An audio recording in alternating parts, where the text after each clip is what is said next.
So hello, good morning, crap to cream, bottom shed, continuing work on the dashboard. So I've now got all the gauges in.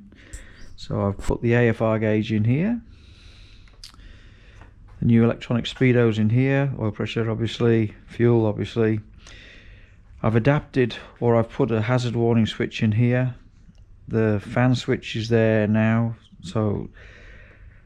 and I've put a dummy switch here because there was a hole, and none of these, I was going to put like a fake light in there, but no fake lights will fit. And then this is the light switch. Now the light switch has been a bit of a pain in the backside. So the square, or the oblong for the original light switch is too big, and it has spade fittings on the back. So I've now managed to find the small harness for a 1977 that goes between the light switch, which is typically on the steering column, and the wiring harness. And I found it at MGB Hive in the UK, but the unfortunate thing is that they do not export internationally. So I've had to get that sent to my brother who's in the UK, and I'd like to say thank you very much indeed, Chris. I know you watch these videos, so thank you very much indeed for what you're doing. It's a great help. Anyway, so now I've put this in. I've made a little adapter plate on the back, and I've put this switch here. And if I come up with something better in the meantime, I will. So now here's the back. So this is going to go off to the temperature gauge, because the temperature gauge wiring is here, but obviously because the temperature gauge was there, is now gone.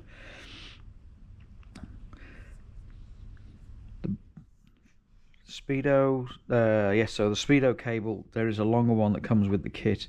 I've just put this one in to stop any crap going in the hole. This is going to the magic box that works the AFR, so that's going to be behind the dashboard somewhere. These are the wires that would typically go on the row of switches on a 77 here, so these are no longer any good. This is a courtesy light switch because of the purple and white. And this is a courtesy switch here, courtesy light switch here, so I've got to figure that out yet.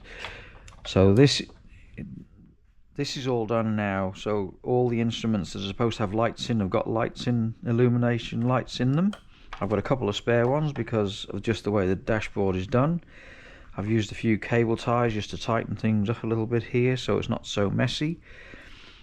And this, yeah, so that's the little adapter plate I made. So I glued that on there, and if I come up with anything in the meantime that looks better, because it looks pretty crap, right? But this is not a concourse car, and I'm not using that as an excuse not to do it properly, but I'm a bit stuck because I can't put a standard dash in because this is wider than a standard dash, and as I explained to you before, the scuttle panel underneath the windscreen is a lot narrower, so I can't fit a standard dash, so I've got to put this one back. Anyway, so that's where I'm up to with this. So all the wiring will like plug together really easily now, and hopefully it'll all work. So I think that's about all I've got to say about this. Thank you for subscribers. I'm going to do a bit more on the top shed because I'm going to put the windscreen wiper motor in, and then I'm going to put the pedal box in and things like that. But I'm just right now just celebrating the fact that I've got the dashboard ready to go in, or near enough ready to go in. So the glove box lock like that is a tight fit on there, so that's not going to go anywhere. Got to put a new backing on there because the other one had holes and it was cracked. So I'll figure that out. That's the old loom off my old 77. Use some of the fittings off that. Alright, so that's it. Enough waffle. Not going to carry on anymore. And yeah, I'll give you a bit more information and progress when I go up to the top shed. Bye for now. So here we go, part 2. Let's get into it. So this is the part where I'm now fitting the side seals on the windscreen. So I bought a couple of new rails because the other ones were not in the best condition. So the way I've now done this, I've put the 2 screws in either end, and I've riveted one, and I was going to just demonstrate the second one. So because the head of the rivet gun is a bit bigger than you would like, and it's the smallest one I've got, what I've had to do is, you know, you try and get it in as close as you can, like that. And then what I did then was I tapped the rivet in,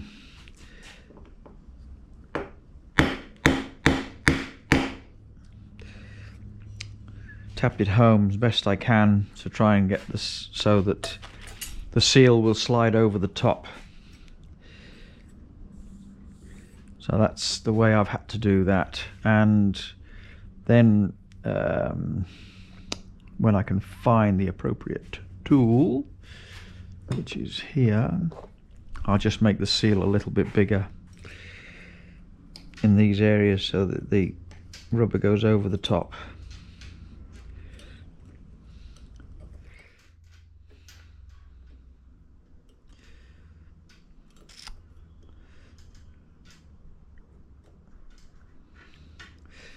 So anyway, I've done this one. On this side I've done this one. So this is the one I've done. Same deal. So inside the rubber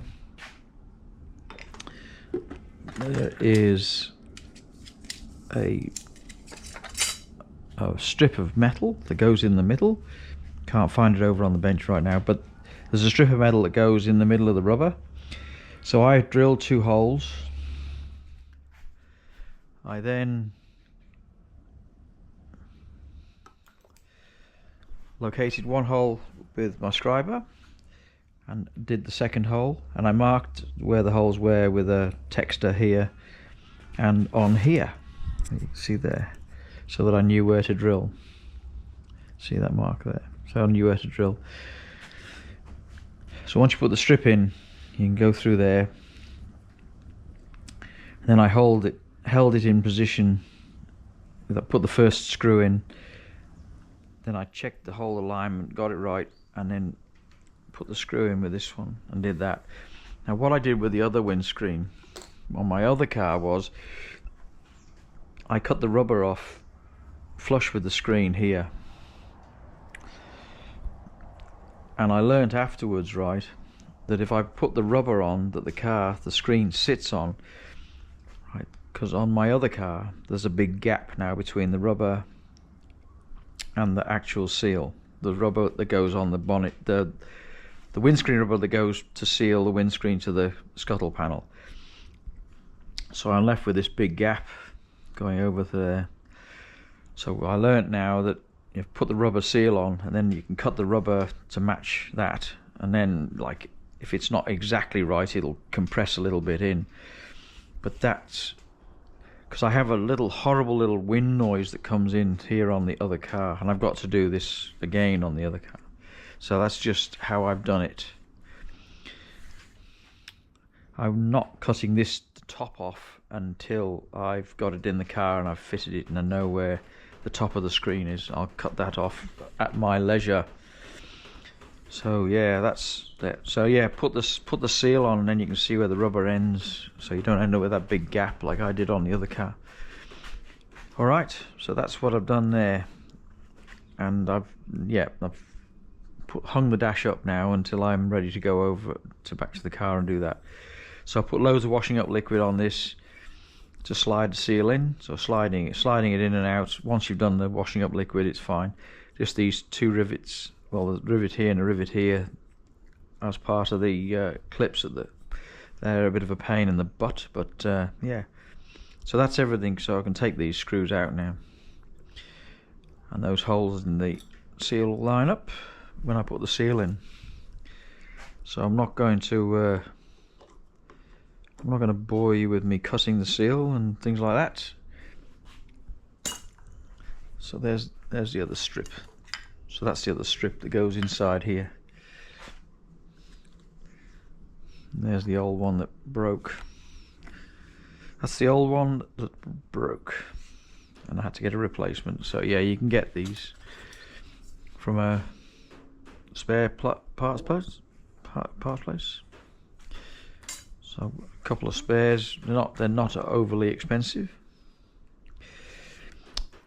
this off here. And so anyway, that goes down the middle here. Alright, that's where that goes. If you put the screws in without this, it just screws into the rubber and then the rubber comes loose. So there you go. Hopefully that will give you a bit of a better idea of how to do this little job. Simple but awkward. Alright, that'll do. Enough babbling again. Thank you for subscribing. Thanks for watching. Next bit now will be put the windscreen back in again. Now it's all been rebuilt. Put that back in again, and then wiper motor on, etc, etc. Alright, so here we go. I'm going to give this a go. Right, so I've soaked it all in washing up liquid. I've moved the little gaps so that it gives. Now this is going to be one of these things where you have a go, alright, and it doesn't work at all. So anyway, so there you go. Past that one rivet, past that second rivet, and then past that one. There we go. Push that well past there.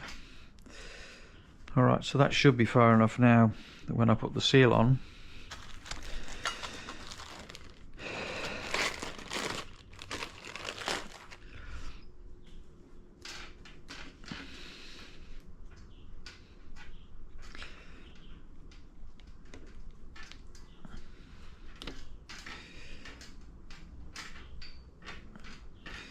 yeah, got plenty of room to cut now.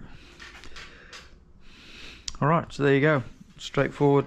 I'll drill the holes now and screw it all together. Push that in a little bit. And then, yeah, all good. Done deal. Yet again, thank you for subscribing. Thank you for watching. And I think that's all for today, folks. Bye for now.